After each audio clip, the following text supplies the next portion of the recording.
Snow day! Oh no! What in the world happened? I'm not sure what happened, but Colorado hit us again, man. Colorado hit us again with the snow day. It's just how it is. But, I'm the crazy one. I don't miss, like, when I was growing up, when I was young, we had no snow days. Like literally, we had no snow days. Like straight up, we had 2 ski days in high school. And if you didn't go skiing, you had to go to school. So I chose school because I'm not crazy, and I'm a future professional athlete. Come on, dude. So I had 0 snow days in my 5 years of schooling since 8th grade through 12th grade. I guess if you count college, year and a half more. So 6.5 years in Colorado. Never had one snow day. We have snow days all the time here. It's crazy. But I am still going down to Denver. So anyone who's coming to Denver for the Denver workout, I will be there. I guess I'm just like, I don't know, a snowman? No. A postman where come rain, sleet, snow, leopards, or zombies, I will always be there. So I will be there because the gym is still open. But there's no gym open in Broomfield. I'm not sure exactly what happened with that one. Maybe it was like response to Valentine's Day. But Aurora is open, but our coaches can't make the drive because of the snow. All right, so it is what it is. I'm there though in Denver. If you are working out at home, maybe make sure that you do something. Do something at home. What's up, Kieran and Declan Louth? If you're here, check it in the comment section and we'll see what's up today. All right, first things first. We got our basketball certification. I know that I mentioned this before, but let's mention it again. Hopefully more people are watching it. Again, you go to this site if you want to play for the high school team. All right, for this summer, you gotta sign up for this site, or else you can't play. All right, you will get there. They won't let you play just because you're not signed up for it on this site. Basically, on this site, it tells them what your address is, what your name is, what team you play for. That's about it. And they want to know that so that you don't play for multiple teams, so that you are the correct age, and so that the college coaches, if they happen to like you, they can find your address out so that they can send you letters to go to their college. So if you don't want any of that, I guess don't fill this out, but you also can't play, so I don't know why you wouldn't want to do that. So make sure that you fill it out. The link is on our page. All right, make sure that you fill it out, please, because we've had some issues in the past. A couple years ago where a kid couldn't play. So it's happened. It's the stupidest thing. It's so quick, guys. Just go to the website, figure it out, please. Then we have the snow day, as I aforementioned. It is not going on in Denver, however. So we are going in Denver. I don't know what the difference is in the school districts and why they choose to close and why they choose to stay open. Maybe Denver's just more hardcore. Maybe the custodian, Eddie, at Grant Beacon is just on our side, and he's like, yo, I see you ballers. I know that y'all ready to just like roll and make the NBA. Ain't no snow gonna hold you back. So thank you, Eddie. If you're out there, if you're watching our show, Eddie, I know that you like to watch our show. Thank you so much. I really appreciate that. Eddie doesn't watch our show. Next thing, basketball is my Valentine. It was Valentine's Day the other day, all right, and I was going to actually do the show on Valentine's Day. Then I realized we don't do the show on Tuesdays yet. I started the whole thing. I did it again. But I did have this up, so I might as well keep it. Valentine's Day is a thing about like love and what you're most passionate about, right? That love can be basketball. And if it were a hoop, make sure that you are treating it well in your life.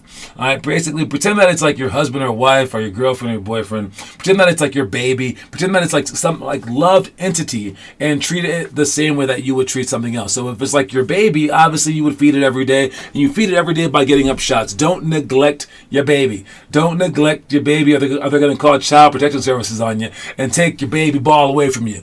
All right, what's up, Tasmanian Devil? All right, I believe that's all that we have to talk about for the intro. Oh no, our YouTube video of the day.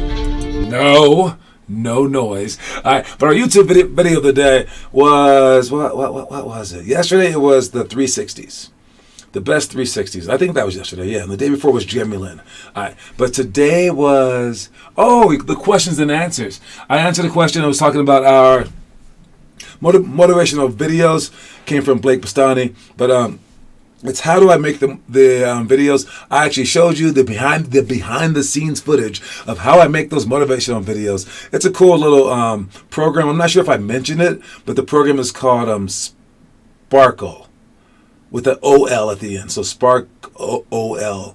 And you can get it for your computer as well. It's pretty neat. I'm not sure how much it costs, but it does cost some money. But I think that maybe the free version is still of worth. But it's a really neat program. It draws things like that, but you can maybe use it for like a project at school, maybe. It's really, really neat. The voiceover part I do through a thing called the Blue Yeti, and it's where basically it makes my voice sound really, really cool. All right, but yeah, so that's about it for that. All right, let's move on. We already talked about that. Make sure that you do the BBCS thing, and let's check the quote of the day on this snowy Wednesday here in Colorado. Be curious, not judgmental. All right, don't be judgmental. What does that mean? Be curious, not judgmental. Okay, I'll say for the first part, that's enormous.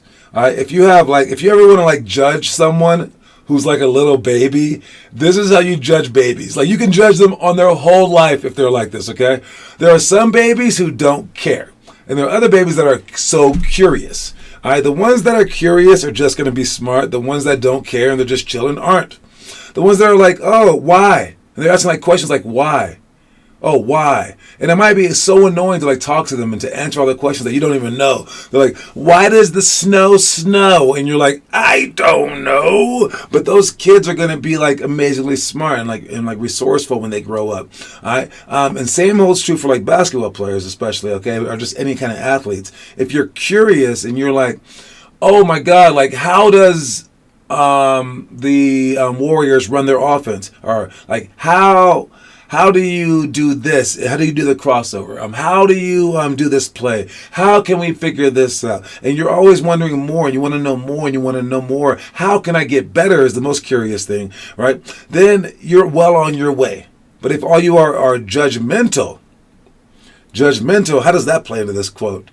I would say you're like maybe like a critic. Like Rohit, we have talked to Tim about that, where it's like all he does is just sit back and just go, that guy shouldn't do that. That guy shouldn't do that. Which is also why for the poll that I wanted you guys to take, which some of you guys actually took it. Thank you. Where it was talking about who's the highest, which one would you prefer to be? That was basically a trick. And I think that it's the biggest trick of them all. It stems from curiosity. And the curiosity is, can you make the NBA if you tried hard? If I can't trick you, in this regard, you kind of lose. Okay?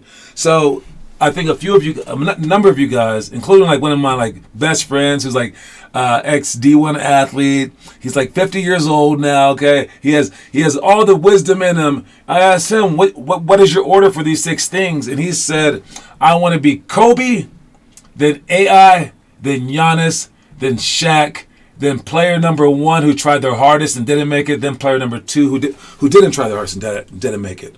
But then I was like, but can't you see how that's just going to make someone quit early? And he's like, yeah. And if you think that way, I would say you're very realistic. Congratulations. You win at reality. But you lose at basketball because the moment that you see that you're going to be player number 1 or player number 2, or probably player number 1, the moment that you're like, you're working hard, what you're saying is the second that you get it in your head that you can no longer possibly make the NBA is when you're done. You say, I'll just quit.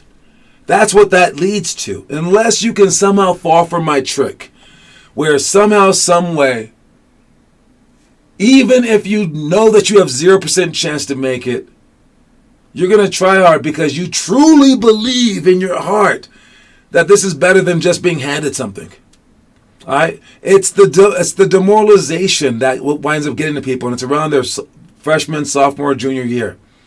All right? And it's too much for anyone to handle, and that's why we have so many things in place to stop that from happening to people in our society.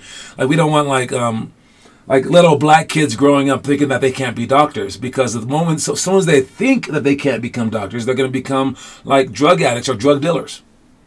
All right. Now, it's not so dire in terms of sports, but it's like the moment that you think that you can't make the NBA is when you just go, oh, I'm gonna try less. And what the sad part is that diagnosis may not have been true. Who told you that you weren't going to make the NBA? Who said it? Was it just reality, or was it like someone with like a freaking, like, I don't know, like a future telling ball, like a crystal ball that actually saw the future? Did that person tell you? Because otherwise they don't know. Right? And there's been players that made D3 that have made the NBA. I mean, whatever, dude. And again, it's bigger than that. That's why. It's bigger than just making the NBA. It's trying your hardest even though you have no chance, because that's going to matter in life so many times. It's going to pop up in life everywhere that you go. So, be curious, not judgmental. Stay on the positive side of things. All right, don't delve over to that negative side. All right, it has nothing to offer you. How much wood could a woodchuck chuck if a woodchuck could chuck wood? I don't know, like 14. Is that your question? The Q&A question? There you go. All right. You still spelled it wrong. Anyways, moving on. We got our itinerary, stuff that we are only doing tonight in the Denver area, but the rest of you guys can try to figure out a way to figure this out, sort of doing it here. Okay? The stuff that we just did in the past was the free throws. All right, and then 10 in a row in under 5 minutes, 15 seconds sprint times 4, pounds, drives, and pull-ups, box jumps, and split jumps to shots. All right, those are all the things that we did before. The things that we're doing in the future coming up here are the favorite underdog one-on-one, last second shots, weave rebounds, athletic spin to reverse, pick and roll retreat, and then beat, and then ball drop layup. The other stuff that we're doing, partner passing, football catch, sideline out of bounds, inbound seal, taking a charge, running hook shots, and hook series with D. Hook series with D, oh man, I just did a whole video on that. I'm not sure if I posted it though. Did I post it here?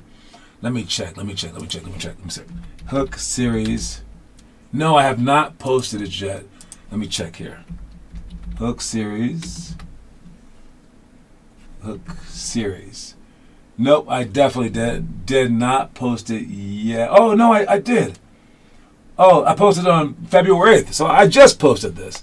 There we go. Let us check that out. The hook series with D, and we're going to check to see what John has to say about it. Let me pull that up real quick.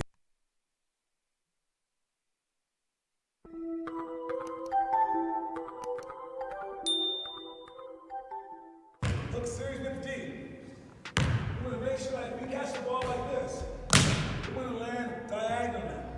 All right, diagonally. Why diagonally? Because if I'm turning like this, you can ball outside. I don't think he's talking loud enough. So let me just talk over it. But yes, you want to make sure that you don't land facing the basket. You want to land side to side. You want to shoot this hard shot, but you can't shoot it in games, guys. You're going to miss it in games, but you should shoot it in games. Where you should shoot is in practice, in a whole bunch of practice. All right? You should shoot this shot as many times as you shoot a jumper. Now, I talked about that last week when I did post this video. All right? But understand that. And when you have someone pushing you off, make sure that you keep that close foot in proximity of the basket. You want to stay strong like that. You want to keep your elbows up like that. See where my elbows are? All right? Don't let them push you back because you're from the wrong foot, then you go back. Now, defensively, you guys should be doing this. All right? You just D him up like that. You know who does this really well? Austin Masseth. All right? You don't want to lean in like he is. You want to have your hands up like that and don't like fall on them. But you put your chest into them, make it the most uncomfortable shot. And literally, like Austin's very good at making people miss that hook shot because people aren't going to make it. All right? So you can always gather yourself back again. Notice how my arms are up, my elbows up in his face. You want to be a dangerous player. Inch back and then shoot your shot. Shooting over both shoulders should be something that can be accomplished by like the small players and the big players alike. All right. You're late. What up, Teo? But yeah, this is the drill that we will be doing tonight in Denver. I know most of you guys will not be coming, but this is just so that you guys understand what we're doing and can see it from a different light. But make sure that you guys do something along the lines of at least watch the videos that we have for the thing, and so that you're not doing that. What kind of catch was that? He caught in his bread basket. Come on, Aiden. Like, do it correctly. All right, so you guys should be working on this stuff so that you guys, once we have practice, that you can do it perfectly. He still caught the ball low. All right, so again, it's hard, but it's possible. Who's been doing the homework? Has anyone been doing the homework? Anyone? Anyone been doing the homework? Okay, Taz doing the push-ups. Nice. Triple cross repeat. And the push-ups for Declan and Kieran. Nice job. All right. Again, not as much homework as we like, but it's something. It's more than everyone else. So we gotta somehow get those guys into it, or you guys are gonna be super duper like just sad faces, unable to push yourselves. We need these people to push you. All right. We probably have no Finleys in this program where you can just push yourself and do all this work for no reason without comparing yourself to anyone else. But maybe you can. Right? Maybe you are that person. And then one day I'll be like, we have no Kiernans in this program. Maybe I'll be saying that. Possibly. But if you guys can push yourself without other people pushing you, fantastic. But in the meantime, I'll be searching for these people, my heart out, just to help you guys out. And we don't need anyone special. We really don't. We have the special people. Now we just need numbers. So basically we need let's say, give me someone random. A random person. Let me pick a random person. I'll pick Wyatt Smith. All right. We need 3,000 Wyatt Smiths. Because Wyatt will post homework one day a year. All right. But if we have 3,000 Wyatt Smiths, that means that somebody will be 10 somebodies will be posting homework every single day. All right. And then once we have that, that makes it more likely that other people will be posting as well. All right, so that's all we need is just every player to be at least Wyatt, who can post one time a year or a few times a year. Then it will just tumble downhill from there or uphill since we want to go up, right? It'll be so easy after that we all can go. But you guys keep on keeping on, and maybe you're so special that you don't need these people. Maybe you are, but you're not proving it to me so far. I believe that we need these people. I also believe that we need fewer days. All right, so again, if I'm wrong, you prove me wrong. That's it. But right now, it's really, really hard, and I understand that. So I will make it easier. I'll make it more fun. We got this, okay? And with that said, we have tryouts next week. Make sure that you guys show up to tryouts because we have at least a dozen people coming to each tryout, which is awesome. All the things are working, but we gotta kind of show them that our program is something. So we'll see how that goes next week, and I'm super hyped. Let's check our story of the day. Batman lost his parents at a young age and then used that tragedy as a catalyst to create something truly amazing. The harshness of life is inevitable for us all to some extent. But using that harshness as fuel is an extremely efficient way to hurry past those moments to reach the greatness that also awaits.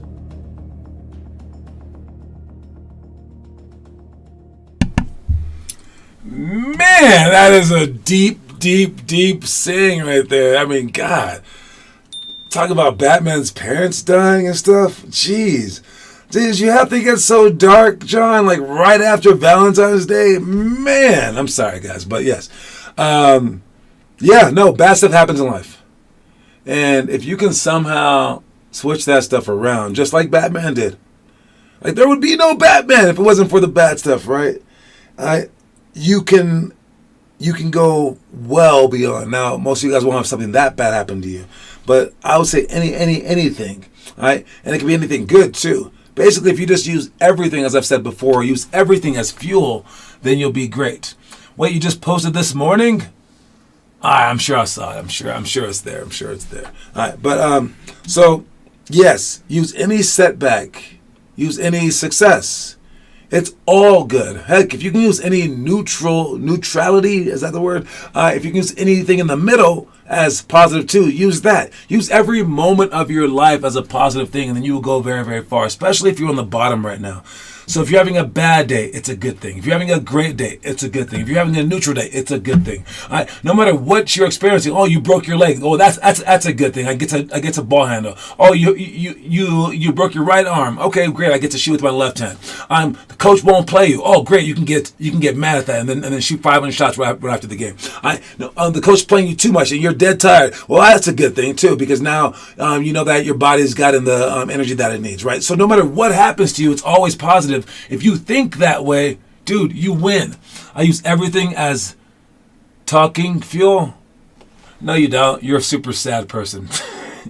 You just don't even move the days that you're sad. Boo. Alright. I mean, seriously. I mean, imagine if Michael Jordan was Noah and responded like Noah. And then someone was filming a Michael Jordan special. And they were like, here's Michael Jordan in his element. Oh no, Michael Jordan's having a bad day. And they're like, Mike, there's a loose ball. And he's like, don't care. Is that what you think? You think that you're Michael Jordan, dude? Or do you think that Michael Jordan trying to pose as you would just look ridiculous? You got to step it up, man. You're about to see a crap ton of videos. I want to see the videos, but I also want to see it in practice. All right? I'm just calling you out. That's my job, is to call you out. Call you out. That's what I do. All right, moving on. Let's check our movie of the day. Talk. You still spell talking, feel. I don't know what that means. All right, movie of the day is The Blind Side. All right, it's the 7th grade movie of the day. All right, this movie, it's one of the greater movies on our list of movies to watch. It really is. All right, so basically, like, I kind of like the beginning of this movie. All right, the beginning of this movie, it has a guy named Lawrence Taylor, and he played for the Giants. Okay, and he's playing against the Washington Native Americans. All right, and he breaks through and he like tackles the quarterback, and he ends up breaking the quarterback's thigh. And it was Joe Theismann. That's kind of random.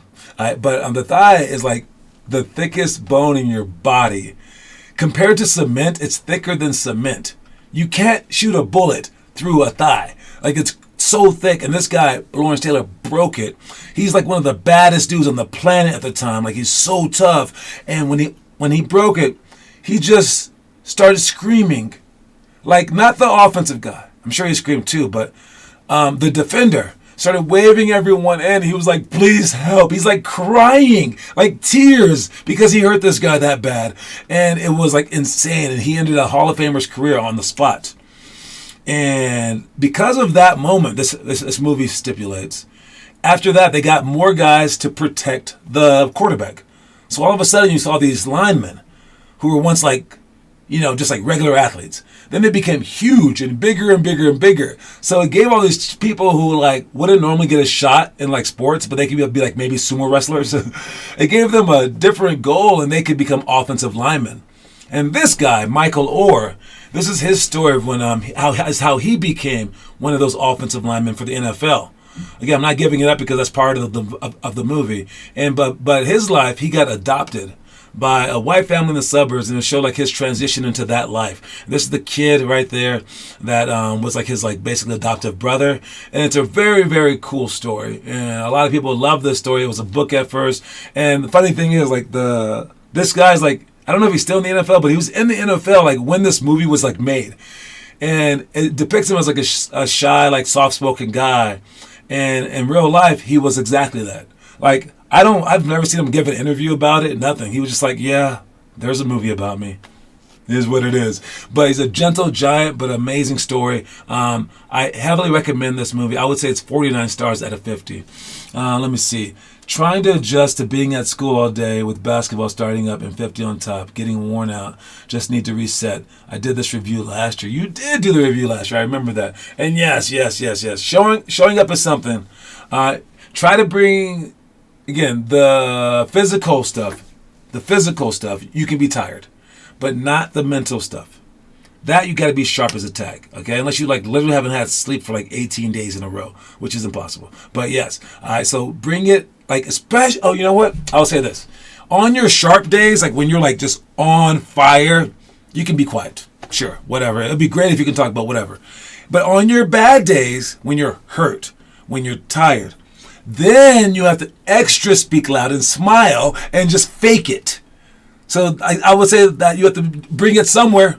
You know what I'm saying? So like if you got like, physical, mental, emotional, and like spiritual, all those like 4 things, and you can't bring it physical today, you better hyper like extend the other ones and just be insanely talkative because you can't move your legs. Does that make sense? You can't be down in all 4 of those. All right. So that's my advice for you. All right, moving on. Let's check the trivia question of the day. Trivia question today is brought to you by, what do I have here? It's brought to you by what it's always brought to you by until we get actual sponsors. It's brought to you by Limitless Hoops. Buy the book, read the book, do the book, and then be the book, and then you can become amazing. All right. So if you are if you are that kid who tried their hardest and didn't make it, all right. Yeah, you're on the bottom of that list. You're fifth of the six. But if you did this and tried your hardest, you think that's not worth something? You're a psychopath. If you think that working your butt off for 8 years and not making the NBA is worse than not working at all and making the NBA, you're an idiot. That's just stupid. Don't think that way ever. Because if you think that way, you're in for a horrible life. I assure you. Again, I'm not trying to formulate your answers for you guys, but trust me, that's the answer for life. Alright, if you can figure out a way to, like, if you have a kid and he works his butt off for a test and he gets a D, and then you have another kid who doesn't try at all and gets a B, I hope you punish the kid who got the B. And I hope that you didn't punish the kid that got the D. Take him out to ice cream if you truly tried his hardest. You gotta see life that way, or else you're just in trouble, man. Like, you are, like, on your way to, like, a mental asylum. You're in trouble because you're gonna have a horrible, horrible life. Trust me. But with that said, the trivia question of the day. All right, we're going NCAA today. All right, and the question is, which program in the NCAA has the most consecutive NCAA tournament appearances? All right, and how many? How many do they have? All right, that's the question. Which NCAA program? Which NCAA program? Which NCAA program? Division I program. Which NCAA Division I program has the most consecutive NCAA appearances? NCAA tournament appearances, that is. Please answer the question in your due time. First one to answer the question wins. And you might win a trip to Tahiti, or you might just win a coin. And we're not really sure what we're giving out this month, but it's probably going to be a coin because we cannot afford a trip to Tahiti. So which NCAA program? There's a whole bunch of them. There's also there's, like, there's programs like from every state. I'm not going to give you any names, but yes, the most. Oh, that's the answer right there. Oh man, we already had the answer. I think I was messing around with the microphone too much. That is the answer right there. The answer is Kansas. All right, Kansas with let's see, how many was it? With 31 straight. That was at the time of this article. That was 21, so probably like 33 straight now. That's crazy number in a row. And we got Kiernan with the win, so we're all tied up at 2-2. It's a barn burner, folks. All right, moving on to our last thing. We got our image of the day. What is it going to be? Oh, Luka and Kyrie. Answer in the comment section, please. Who should shoot the last second shots? That's what I want to know in the comment section. Now, whoever you choose, I think, honestly, it does need to be a choice. That's hard to say. Now, obviously, you want to say, well, whoever's on fire that game. But one, you don't know when it's going to be like a close game until it is a close game. So if you're just going by who's on fire, well, do they know their stats like then and there? It's how they're feeling. Maybe it's who is being guarded by the weaker player. But then, like, they might think every player is weak to them. Or you're just like, hey, who cares? Whoever has the ball in their hand. But then you're doing something different every single time because they are a different type of player. What I don't think like Luka should shoot it. I think Luka should have the ball to create or shoot it.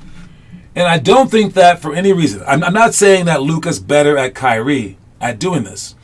I'm saying that Kyrie is better than Luka at shooting spot-up shots. That's not what Luka Doncic does. He can. I've not seen him. I've seen him like a couple times, but he does not catch and shoot those shots very well. But Kyrie does, so that's why I said that Luka should get the ball. And I know that it puts him in the spotlight. And sometimes Kyrie's just cooking, right? but they got to pick one way or the other. So you said Luka shooting? Yeah, that's what I don't know. I think that Luka should have the ball though, and he can see over so many more people. I think he's a better passer than Kyrie Irving as well. So that's just what I think. But anyways, I'll see anyone showing up to Denver tonight. Make sure you guys do something basketball wise, please. All right, don't forget that the quote of the day, which you will be in trouble for if you don't know it, and the actual stream is, or in the actual workout is, be curious, not judgmental. No, Luka is better at spot up. He's better at spot up shooting? I don't think so. Pull that up. There has to be a stat. Check spot up shots where they're catching and shooting. Look it up. Catch and shoot threes. Look it up. I'm pretty sure Kyrie's way better than Luka. Just look it up. Send me a text, something like that. But anyways, I'll talk to y'all later. Reese's Pieces, guys. Have a nice snow day.